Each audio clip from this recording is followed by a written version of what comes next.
सुने धरती गगन मंद पावन पवन, नाथ त्रिभुवन के हम देते थे सुख सघन। आदि रूप आँखों में अभिनंदन करे, आए अनुभव करे, आत्मदर्शन करे, अपने पांचों स्वरूपों का चिंतन करे।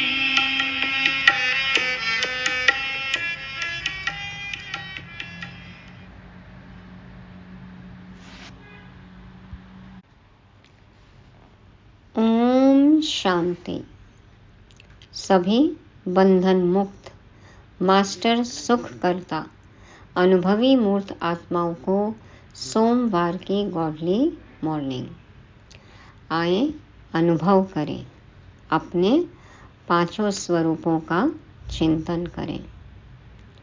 अपने पांचों स्वरूपों का अनुभव करने से हम सदा रूहानी नशे में रहेंगे।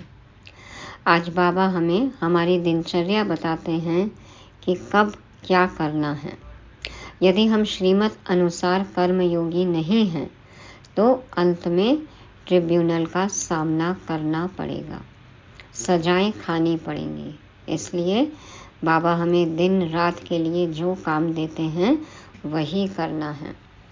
आज एक रात्रि क्लास भी है जिसमें हम सुनेंगे बाप की याद के फायदे, और मम्मा सुनाएंगी मन की अशांति का कारण और निवारण।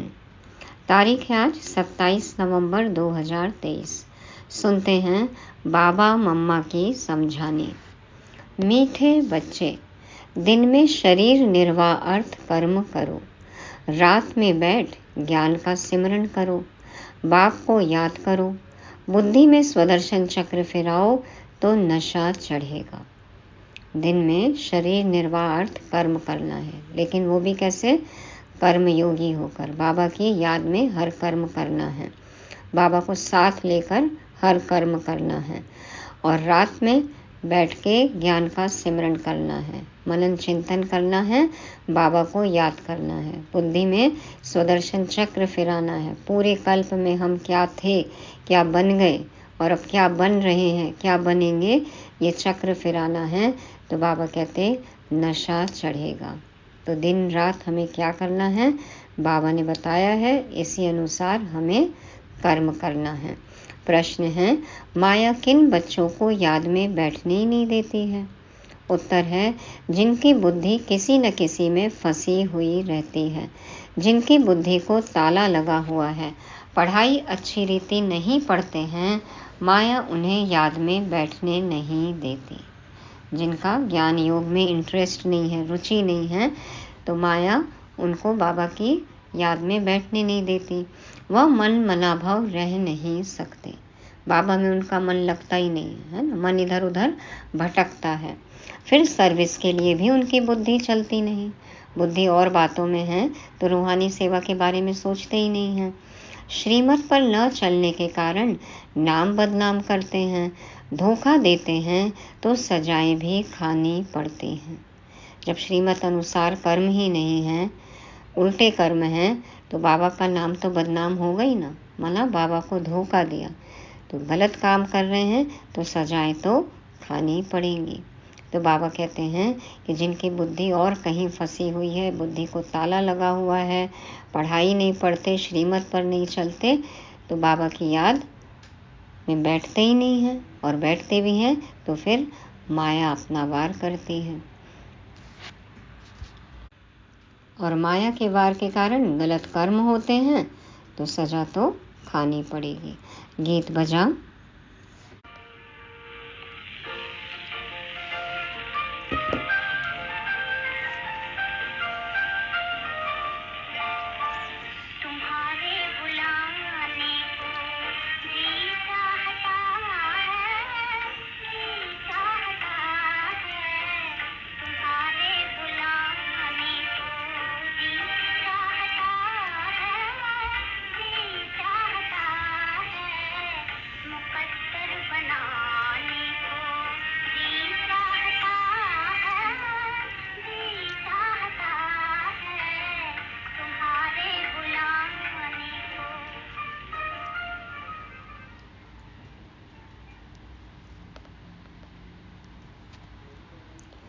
ओम शांति। बच्चों ने गीत सुना। गॉड फादर को ही बुलाते हैं, श्री कृष्ण को नहीं। भगवान को बुलाते हैं, गॉड फादर को, कि आप आए तो हमारा मुकद्दर बने। तो बाबा कहते हैं कि श्री कृष्ण को नहीं बुलाते, गॉड फादर को बुलाते हैं। बाप को कहेंगे आओ फिर से कंसपुरी के बदले कृष्णपुरी बनाओ। कृष्णपुरी को तो स्वर्ग कहा जाता है, यह कोई भी जानते नहीं, क्योंकि श्री कृष्ण को द्वापर में ले गए हैं। यह सब भूलें शास्त्रों से हुई हैं। अभी बाप यथार्थ बात समझाते हैं। वास्तव में सारी दुनिया का बड़ा गॉड फादर है। सबको उस एक गॉड को ही याद करना है। कहते हैं ना, गॉड इज वन, तो उसी को याद करना है। भल मनुष्य क्राइस्ट, बुद्ध अथवा देवताओं आदि को याद करते हैं। हर एक धर्म वाले अपने धर्म स्थापक को याद करते हैं। याद करना शुरू हुआ है द्वापर से। भारत में गाया हुआ भी है, दुख में सिमरन सब करे, सुख में करे ना कोई। बाद में ही याद करने की रस्म पड़ती है, क्योंकि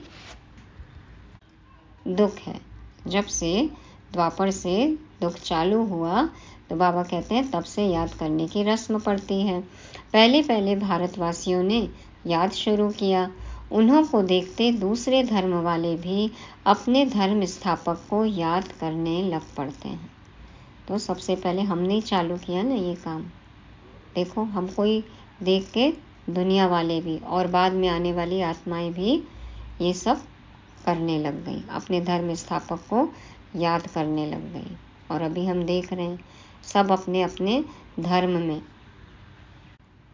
कितने कट्टर हो गए हैं और दुनिया का क्या हाल हो रहा है। तो बाबा कहते हैं पहले पहले भारतवासियों ने याद शुरू किया। उन्हों को देखते दूसरे धर्म वाले भी अपने धर्म स्थापक को याद करने लग पड़ते हैं। बाप भी धर्म स्थापन करने वाला है, परंतु मनुष्यों ने बाप को भूल श्री कृष्ण का नाम डाल दिया है। लक्ष्मी नारायण के धर्म का उन्हें पता नहीं है।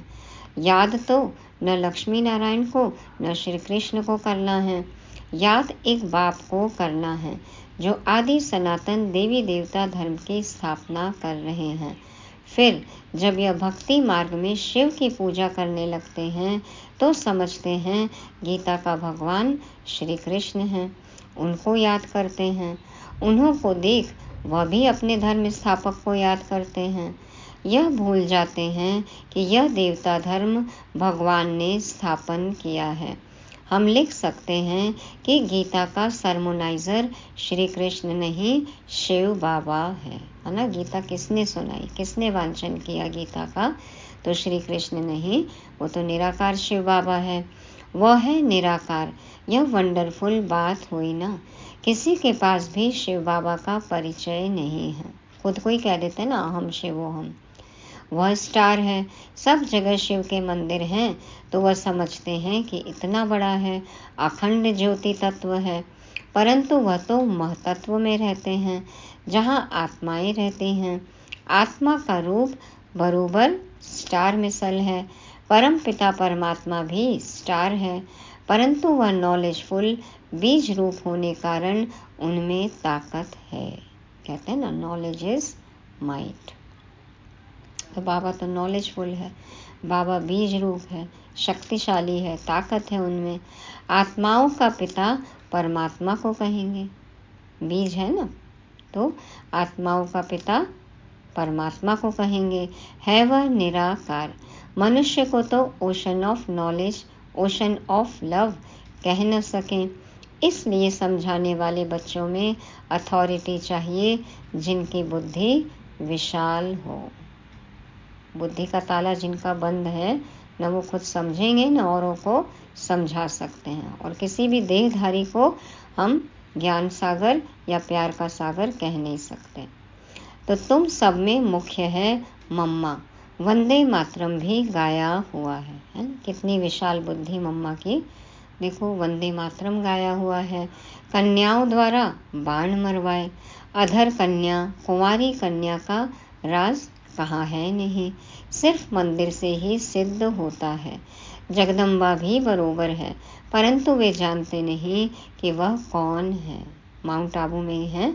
अधर देवी का मंदिर है ना, जगदम्बा का मंदिर भी पास में ही है। बाबा कहते हैं ये सब यादगार देखो यहाँ ही है। दिलवाड़ा मंदिर भी है। तो ये सब मंदिर से सिद्ध होता है कि अधर कन्या, कुमारी कन्या, जगदम्बा ये सब कौन है, कहाँ हैं, कब होकर गए हैं। तो बाप कहते हैं मैं ब्रह्मा मुख कमल द्वारा रचयिता और रचना के आदि मध्य अंत का राज बताता हूँ।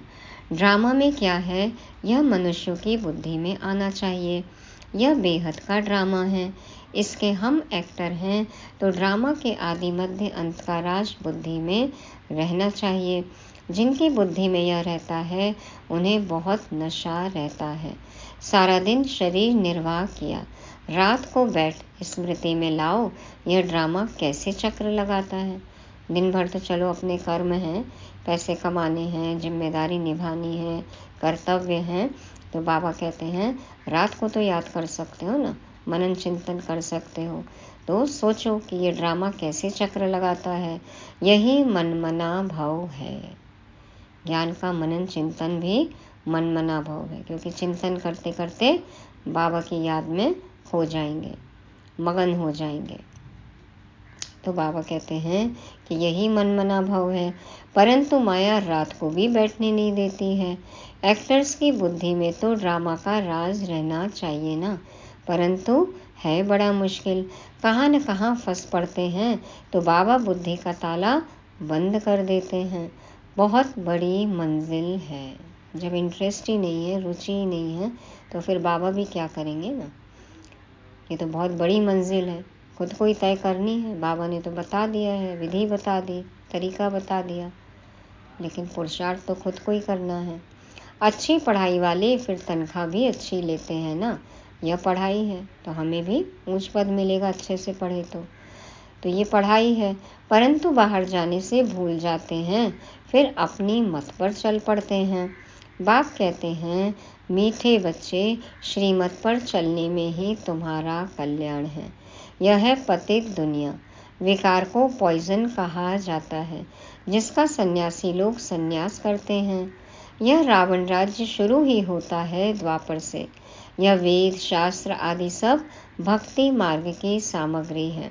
सर्विस के लिए बच्चों की बुद्धि चलनी चाहिए। श्रीमत पर चलें तो धारणा भी हो। बच्चे जानते हैं विनाश सामने खड़ा है। सब दुखी हो रड़ी मारेंगे, पुकारेंगे ना, आवाज लगाएंगे। क्या कहेंगे? हे भगवान रहम करो। त्राही त्राही करते समय भगवान को याद करेंगे। पार्टीशन के समय कितना याद करते थे, हे भगवान रहम करो, रक्षा करो। भारत और पाकिस्तान जब अलग हुआ तो फिर देखो कितनी त्राही त्राही हुई ना। तो बुलाते थे बाबा को, याद करते थे भगवान को, रहम करो, रक्षा करो। अब रक्षा क्या करेंगे? रक्षा करने वाले को ही जानते नहीं तो रक्षा करेंगे कैसे? अभी बाप आया है, परंतु मुश्किल कोई की बुद्धि में बैठता है। बाप समझाते हैं ऐसे ऐसे सर्विस करो। बुलाते हैं भगवान को, आया हुआ है, लेकिन देखो पहचानते ही नहीं है। तो बाबा कहते हैं कि ऐसे सर्विस करो। यह श्रीमत बाप की मिलती है, ऐसे बाप को पहचान नहीं सकते। यह भी कैसा वंडर है। कितनी समझने की बातें हैं। सारा दिन शिव बाबा की याद बुद्धि में रहे। यह भी उनका रथ साथी ठहराना। ब्रह्मा तन में आते हैं बाबा, तो देखो ब्रह्मा बाबा साथी, मददगार, अनन्य बच्चे, तो भगवान के साथी। बाबा देखते हैं बच्चे आज बहुत अच्छे निश्चय बुद्धि हैं, कल संशय बुद्धि बन जाते हैं। माया का तूफान लगने से अवस्था गिरती है, तो बाबा इसमें क्या कर सकते हैं? तुम ज्ञान में आए, सरेंडर हुए, तो तुम ट्रस्टी ठहरे। तुम क्यों फिक्र करते हो? फिर जब ट्रस्टी बन गए, बाबा को सब कुछ सौंप दिया, तो फिर फिक्र क्यों करते हो? सरेंडर किया है, फिर सर्विस भी करनी है, तो रिटर्न में मिलेगा। अगर सरेंडर हुआ है, सर्विस नहीं करता, तो भी उनको खिलाना तो पड़े, तो उन पैसों से ही खाते खाते अपना खत्म कर लेते हैं, सर्विस करते नहीं हैं। जो दिया उसका खुद ही खा लेते हैं, है ना। जो समर्पित किया तो खुद के ऊपर ही खर्च हो जाता है, सेवा नहीं की तो फिर जमा कैसे होगा। तो बाबा कहते हैं कि अपना खत्म कर लेते हैं खाते खाते, सर्विस करते नहीं हैं। तुम्हें सर्विस करनी है मनुष्य को हीरे जैसा बनाने की। मुख्य बाबा की रूहानी सर्विस करनी है जिससे मनुष्य ऊंचे बने। सर्विस नहीं करते तो जाकर दास दासी बनेंगे। जो पढ़ाई अच्छी पढ़ते हैं उनका मान भी ऊंचा होता है। जो नापास होंगे वह जाकर दास दासी बनेंगे। नौकर चाकर चोकर, हाँ, चंडाल कौन बनेगा। सर्विस नहीं करेंगे, पढ़ाई नहीं करेंगे, नापास होंगे तो दास दासी बनेंगे ना। बाबा कहते हैं बच्चे मुझे याद करो और वर्षा लो। बस यह मन मनाभाव अक्षर ही राइट है। ओशन ऑफ नॉलेज कहते हैं कि मुझे याद करो तो तुम्हारे विकर्म विनाश होंगे। ऐसे श्री कृष्ण कह न सके। बाप ही कहते हैं मामेकम याद करो और भविष्य राज्य पद को याद करो। यह राजयोग है ना, इससे प्रवृत्ति मार्ग सिद्ध होता है ना। देखो कितने युगल हैं यहाँ पर। प्रवृत्ति मार्ग, संन्यास मार्ग तो नहीं सिखाते बाबा, निवृत्ति मार्ग तो नहीं सिखाते हैं। तो बाबा कहते यह तुम ही समझा सकते हो। तुम्हारे में भी जो सर्विसेबल तीखे हैं उन्हों को बुलाया जाता है, समझा जाता है। यह होशियार हैंड है। बच्चों को योग युक्त बनना है। योग युक्त होकर समझाएंगे ना तो औरों को समझ में आएगा। तो बाबा कहते हैं होशियार हैंड बनना है। श्रीमत पर अगर नहीं चलते तो नाम बदनाम करते हैं, धोखा देते हैं तो फिर सजाएं खानी पड़ती हैं। ट्रिब्यूनल भी बैठती है ना। तो हम बच्चों के लिए ही ट्रिब्यूनल बैठेगी कि आपको पता था फिर भी आपने नहीं किया, गलत किया, कम किया, तो फिर अब भुगतो। फिर पश्चाताप के आंसू बहाएंगे, लेकिन तब तो कुछ भी नहीं हो सकता है। तो बाबा कहते हैं कि श्रीमत पर अगर नहीं चलते तो नाम बदनाम करते हैं और धोखा देते हैं तो सजाएं खानी पड़ती हैं और फिर ट्रिब्यूनल का सामना करना पड़ेगा। अच्छा, मीठे मीठे सिकी लदे बच्चों प्रति माता पिता बाप दादा का याद प्यार और गुड मॉर्निंग। रूहानी बाप की रूहानी बच्चों को नमस्ते।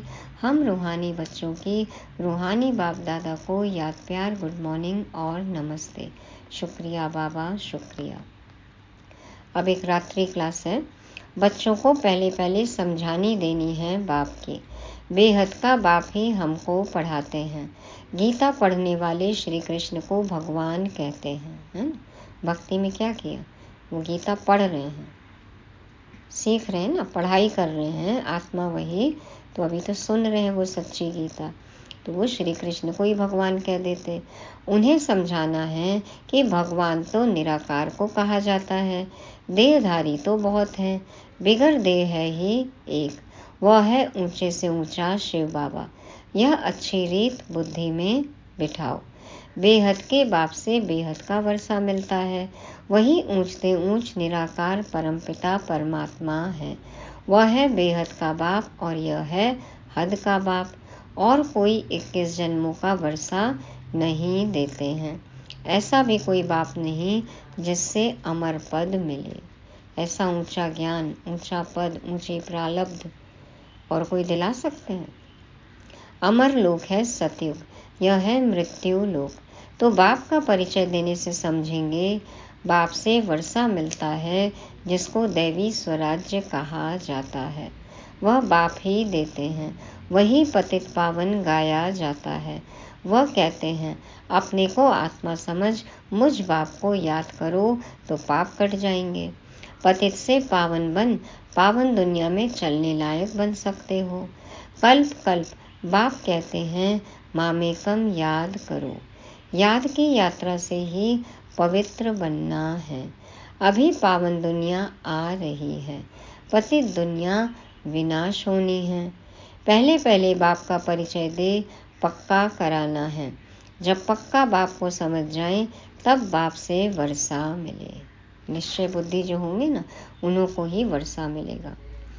बाबा कहते हैं इसमें माया भुलाती बहुत है। याद करने की कोशिश करेंगे लेकिन माया भुलाएगी। तुम कोशिश करते हो बाबा को याद करने की, फिर भूल जाते हो। शिव बाबा को याद करने से ही पाप कटेंगे। वह बाबा इनके द्वारा बताते हैं, बच्चे मुझे याद करो, फिर भी धंधे आदि में भूल जाते हैं। यह भूलना नहीं चाहिए, यही मेहनत की बात है। बाप को याद करते करते कर्मातीत अवस्था तक पहुंचना है।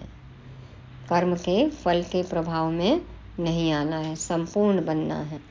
कर्मातीत अवस्था वाले को कहा जाता है फरिश्ता। फरिश्ता माना डबल लाइट। फरिश्ता तो वो आत्मा जिसका फर्श पर रहने वाली आत्माओं से रिश्ता बदल जाए। जो लौकिक संबंध है वो अलौकिक हो जाए, सेवा का संबंध हो जाए, रूहानी संबंध हो जाए, तो वो कहा जाएगा फरिश्ता। सदा डबल लाइट। मैं आत्मा लाइट और सारे बोझ बाबा को देकर मैं भी हल्की हो गई। तो ऐसा फरिश्ता हमें बनना है। तो यह पक्का याद करो, कैसे किसको समझाएं। पक्का निश्चय भी हो कि हम आत्मा भाइयों को समझाते हैं। आत्मा आत्मा भाई भाई ना, तो भाइयों को समझाते हैं। सबको बाप का पैगाम देना है। कई कहते हैं बाबा पास चलूं, दीदार करूं, परंतु इसमें दीदार आदि की तो बात ही नहीं है। बाबा कहते हैं ना, मैं देखने लायक नहीं हूँ, मैं जानने और समझने लायक हूँ, अनुभव करने लायक हूँ। तो दीदार की क्या बात है। तो बाबा कहते हैं भगवान आकर सिखलाते हैं और मुख से कहते हैं, तुम मुझ अपने निराकार बाप को याद करो। याद करने से सब पाप कट जाते हैं। कहाँ भी धंधे आदि में बैठे घड़ी घड़ी बाप को याद करना है। बाबा को, भगवान को कहीं भी बैठकर याद कर सकते हैं, कुछ भी काम करते याद कर सकते हैं। बाप ने हुक्म दिया है, मुझे याद करो। निरंतर याद करने वाले ही विन करेंगे। एक भी सेकंड का अंतर ना पड़े, हर घड़ी हर पल याद करना है, तो वही विन करेंगे, है ना, वन बन जाएंगे। याद नहीं करेंगे तो मार्क्स कम हो जाएंगे। यह पढ़ाई है ही मनुष्य से देवता बनने की, जो एक बाप ही पढ़ाते हैं। तुम्हें चक्रवर्ती राजा बनना है तो 84 जन्मों को भी याद करना है। पूरे चक्र को भी याद करना पड़े ना। कर्मातीत अवस्था तक पहुंचने के लिए मेहनत करनी है, वह अंत में होनी है।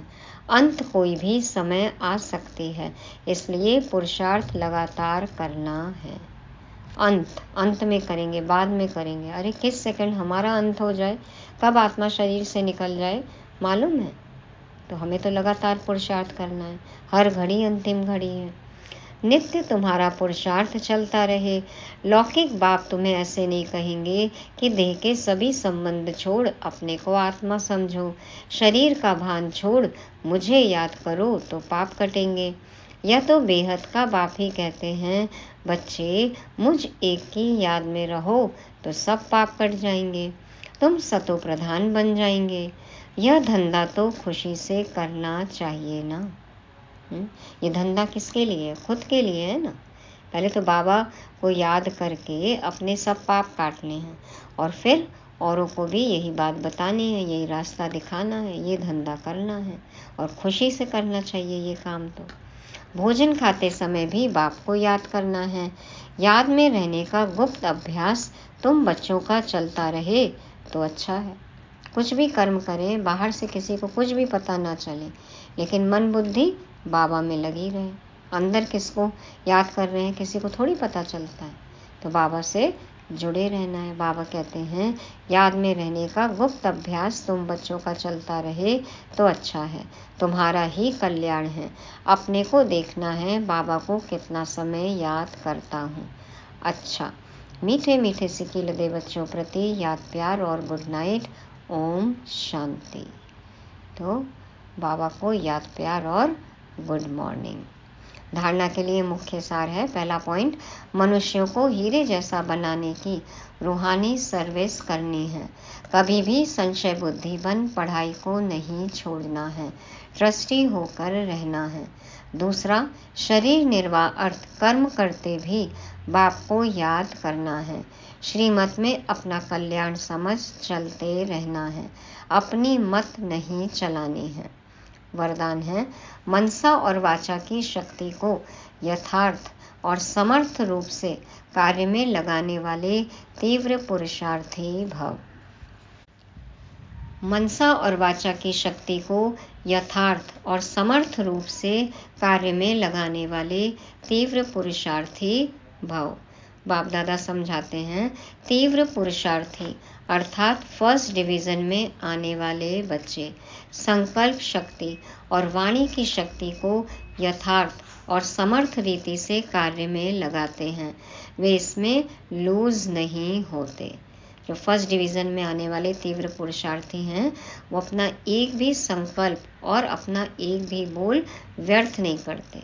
जितना बोलना है, जो सोचना है, जो सही है, तो वही करते हैं। अपनी शक्ति को व्यर्थ में नहीं लगाते और इस काम में वे कभी लूज नहीं होते। माना नियम के पक्के हैं। ये नहीं कि कभी व्यर्थ और कभी समर्थ, नहीं, सदा समर्थ, सदा यथार्थ। उन्हें यह स्लोगन सदा याद रहता है कि कम बोलो, धीरे बोलो और मधुर बोलो। स्लोगन है ना, कम बोलो, धीरे बोलो और मधुर बोलो। कम बोलो, धीरे बोलो, मीठा बोलो। जितना ज़रूरत है उतना ही बोलो, नहीं ज़रूरत है तो मत बोलो। तो ये हमारे व्यवहारिक जीवन के लिए भी बहुत अच्छा है। बाबा कहते हैं, उनका हर बोल योग युक्त युक्ति युक्त होता। हर बोल योग युक्त युक्ति युक्त होता। बाबा की याद में जो बोलेंगे तो फिर वो कभी भी गलत नहीं बोलेंगे, अनर्गल नहीं बोलेंगे और युक्ति युक्त बोलेंगे। जो बोलना चाहिए वही बोलेंगे, जिससे कार्य सिद्ध होगा, सफलता मिलेगी, वही बोल बोलेंगे।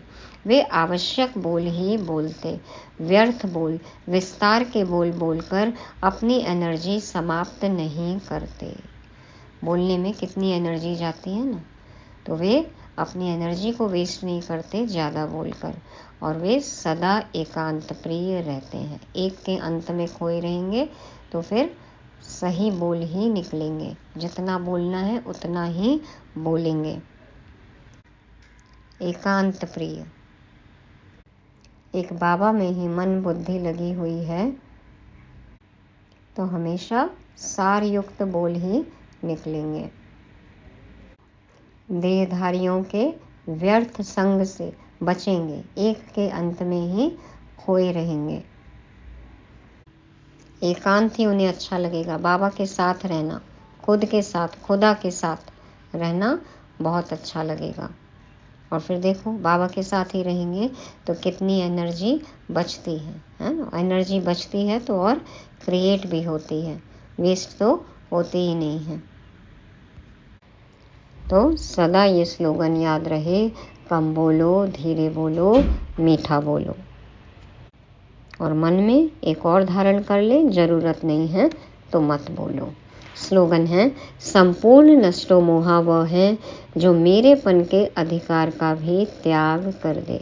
संपूर्ण नष्टो मोहा वह है जो मेरेपन के अधिकार का भी त्याग कर दे। ये मेरा है, ये मेरा है, ये भावना भी नहीं हो, इससे भी मोह खत्म हो जाए। संपूर्ण नष्टो मोहा। अब है मातेश्वरी जी के मधुर महावाक्य। मन के अशांति का कारण है कर्म बंधन और शांति का आधार है कर्मातीत। मन के अशांति का कारण है कर्म बंधन और शांति का आधार है कर्मातीत।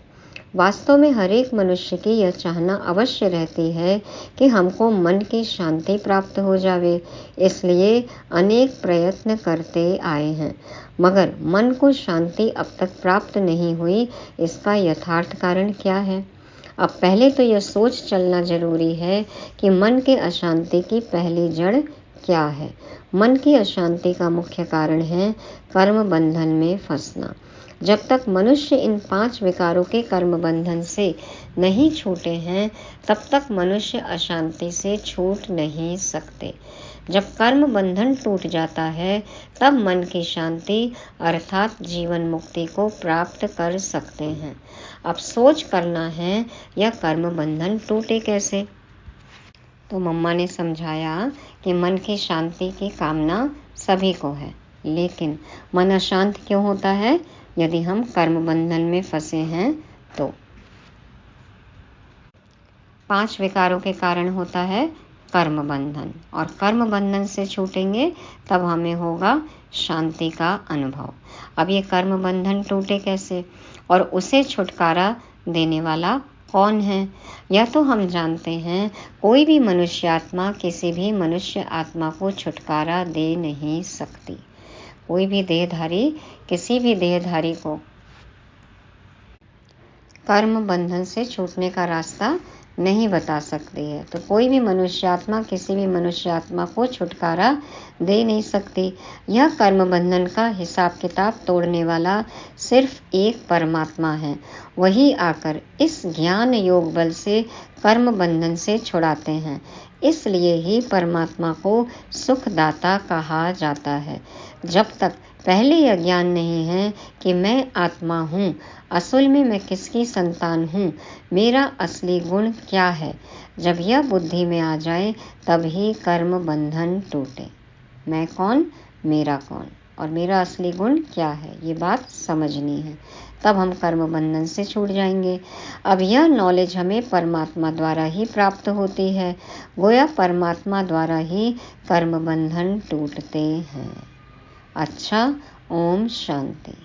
तो जैसे कहते हैं ना कि कोई भी आत्मा किसी दूसरी आत्मा को तृप्त नहीं कर सकती, वैसे ही कर्म बंधन से भी नहीं छुड़ा सकती। आत्मा को केवल परमात्मा ही तृप्त कर सकते हैं। आत्मा को केवल परमात्मा ही कर्म बंधन से छुड़ा सकते हैं। कैसे? बाबा ही आकर हमें ज्ञान और योग बल ये उपाय बताते हैं, ये रास्ता बताते हैं, हमें कर्म बंधन से छुड़ाते हैं। ओम शांति। तो आज की मुरली के पॉइंट्स हैं। पहला, दिन में कर्मयोगी और रात में ज्ञान का सिमरन व योग। दूसरा, गीता का सरमोनाइजर श्री कृष्ण नहीं शिव बाबा है। ये बात सबको समझानी है। और तीसरा, होशियार हैंड और ट्रस्टी बनना है। तो खुद अच्छे से समझकर फिर बाप का परिचय देना है और बाबा ने जो हमें ज्ञान दिया ये सबको बताना है। होशियार हैंड बनना है और ट्रस्टी बनना है।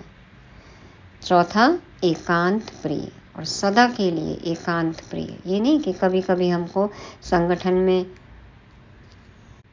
सबका साथ अच्छा लगे और हम बाबा को भूल जाएं। संगठन में भी रहना है लेकिन मन बुद्धि बाबा से जुड़ी रहे। बाबा ने एक बार कहा ना कि भीड़ में भी अकेले, माना सबके साथ हैं लेकिन फिर भी उस एक के साथ हैं। और एकांत में भी ये नहीं लगे कि हमें कोई और चाहिए, सदा एक के अंत में ही खोए रहना है। और पांचवा है, ज्ञान व योग बल है कर्म बंधन से छूटने का उपाय। तो घुमाते हैं स्वदर्शन चक्र। ओम शांति। मंदिर में पूजा हुई, देखे द्वापर में मंदिर में पूजा हुई। पूज हम ही तो है वो ना दूजा कोई।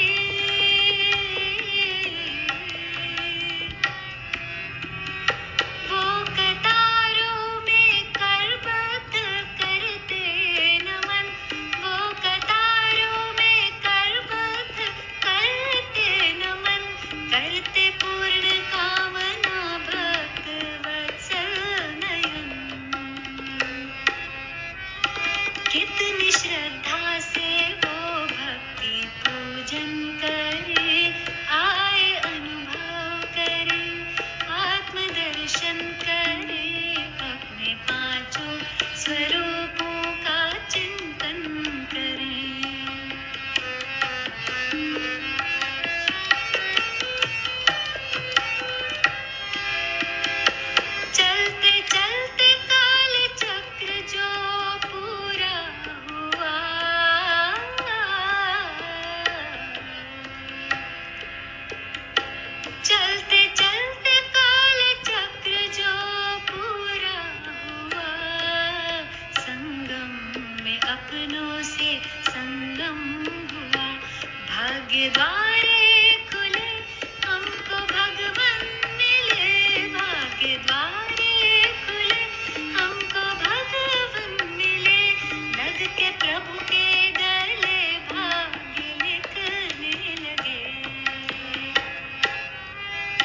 ब्रह्मवंशी ब्राह्मण